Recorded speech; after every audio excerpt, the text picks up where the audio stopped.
where those who perceive truth may strive to make others see. A big, powerful America, and shoot them for what? On that continent, we are trying to forge a new identity for which we need each other.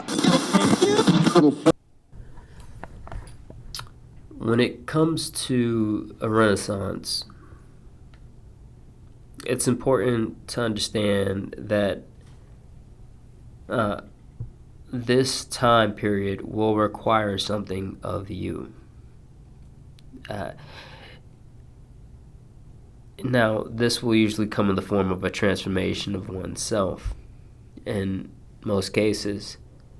And I want you guys to think about the change that you're about to make, because it's not optional, right?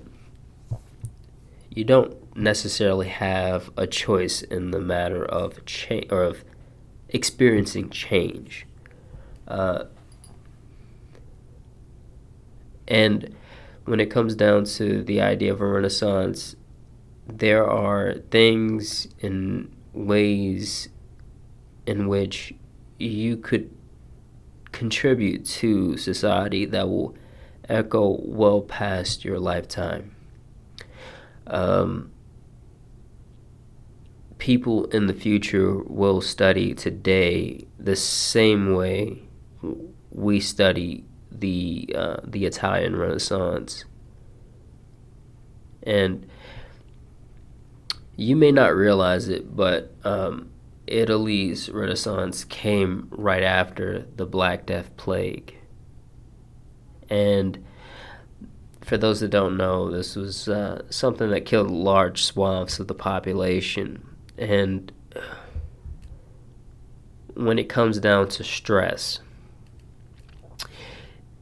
even if it is in the form of really responding to a disease, it can have a tremendously positive effect on populations, right? So in Europe, we see this transformation take place in art, politics, culture, sciences, and technology. Now, in another situation in Harlem, with the Harlem Renaissance, blacks were forced to live in these densely populated areas, and many escaping the terrorism they faced in the South.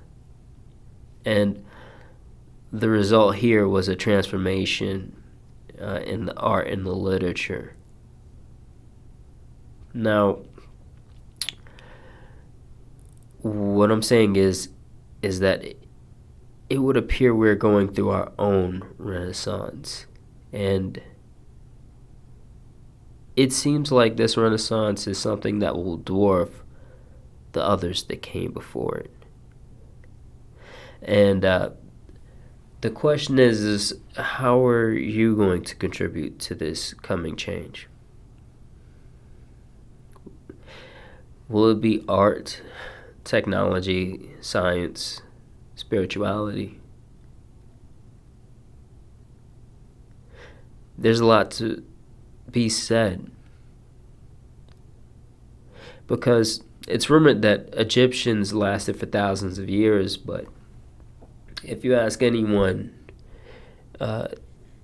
it becomes very clear that we are not on the trajectory as a society or a species to achieve anything similar.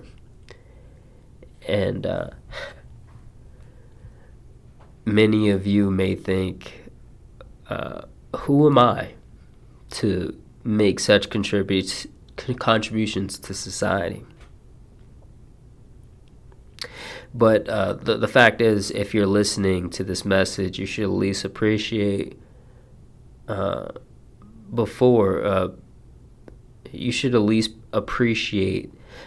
that we're in a unique time period of change, right? So we're at the infant stages of the internet, and we're witnessing kind of worldwide attention like never before seen in recorded history.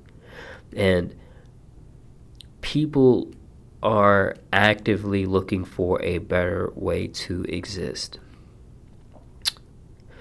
You being here and now is not a mistake.